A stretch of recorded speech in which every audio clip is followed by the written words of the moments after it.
Kuttu is a must-have dish for any South Indian household. It's at least made 2 to 3 times a week with different vegetables.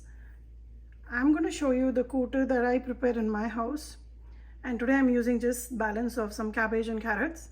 You can add many vegetables you want, like beans and peas, even potatoes. People make kuttu either thick to go as a side for a gravy, or you can prepare it a little loose as a gravy itself, like how I make it, and you can just have it with a side of papad or chutney or even a pickle. So let's see how to make kuttu today in my way. I have just about 1.5 cups of cut cabbage and about 1 cup of carrot, which is cut. These are leftover vegetables and I'm quickly making a kuttu today. I'll be using moong dal for this. This is yellow moong dal. If you want to use with the skin, you can use.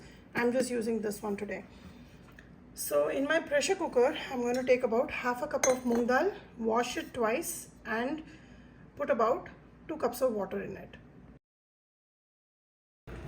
I put the pressure cooker in the gas stove, add about just 1/4 teaspoon of haldi and a pinch of hing. I'm adding granules, so I'm adding a few granules. So now this is ready to get steam cooked. There's enough water in it. Let's light up the gas and take about 2 pressure whistles. In my mixie jar here, I'm going to add about 1/4 cup of coconut. This is going to be the masala for this dish. This is 1/4 cup of coconut, about 1 teaspoon of jeera, and about 2 Thai chilies. Thai chilies is the only source of spice in this, so you can add or reduce as much as you want. I'm not adding any black pepper or any red chili in the masala paste. Along with that, I'm also going to add curry leaf, only because kids will throw it if I just put it in the tadka. So might as well grind it and they'll consume it. I'm going to make a smooth paste out of this. The pressure is settled and the whistle is loosened. Let's open the pressure cooker and check how we're doing here. So all the dal and the vegetables are cooked. You can do many different combinations of this dish today. Today I am using a little bit of cabbage and carrot. You can use cabbage, carrots and peas. You can even add some potato. You can add some beans. There are so many variations. Or if you only have cabbage, you can do the same thing with it as well. So my dal and cabbage is all cooked. Now I'm going to add the cooked masala which I made. Turn on the gas. Just keep it on low flame, and since we are adding coconut based masala, we don't boil it for too long. So this is very close to a dish called avial, as you may all have known. The only difference is in avial we don't put jeera. We only put green chilies and coconut, and we put the curry leaf on top, and there'll be no tadka, just coconut oil on top. One of the days I'll put in that recipe as well. So I'm going to add another 1/2 cup of water, rinse the jar and pour it in here. So in many homes, kuttu is made either thick so that it can be eaten as a side dish for gravies like sambar or rasam. In our house, we prefer kuttu as a gravy itself. So I'm just keeping it in the gravy sort of a consistency so that I can have it with the rice and just have a chutney on the side or just some papad. So this is a meal in itself, if you can call it. This is also vegan.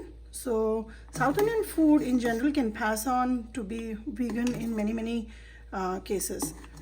We don't use much of milk in most of our dishes, and coconut is the base of most of the gravies.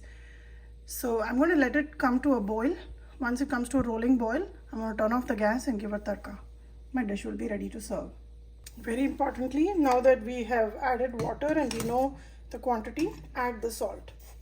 I'm adding about a teaspoon and 1/4 of salt. If I require more, I can add more, but I don't think so. This should be just enough. It's a mildly flavored dish. It's great for kids, especially we introduced this when the children have just started eating at about 6 months old. We give just a spoon or 2 of this just to tingle their taste buds, along with rasam. Rasam is probably the second dish that we introduced to them, and this is probably the third. We don't add too much spices to them. but this is one of those mild dishes which can be given even to a young toddler or an infant who has just started eating, maybe 6 to 8 months old. While the kuttu is boiling here, I'm just going to allow another minute or two to boil and turn it off. I'm going to go ahead and make the tadka. For tadka, I'm going to use coconut oil, some mustard seeds and some red chili. That's about it. So let's prepare the tadka here.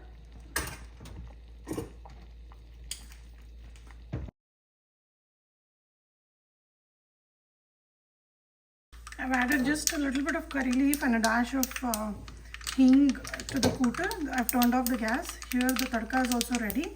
Just pour it on top. It will be very fragrant.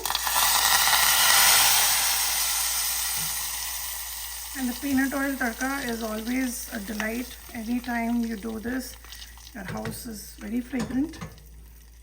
Your kuttu is ready to serve. You can serve it with some hot rice, some papad on the side and some chutney. Today I'm going to just make some pudina chutney along with this. Kuttu is ready to serve. I'm just going to store it in this earthen pot so it stays warm for longer. And of course the taste is amazing. So give it a try and let me know how it turned out for you.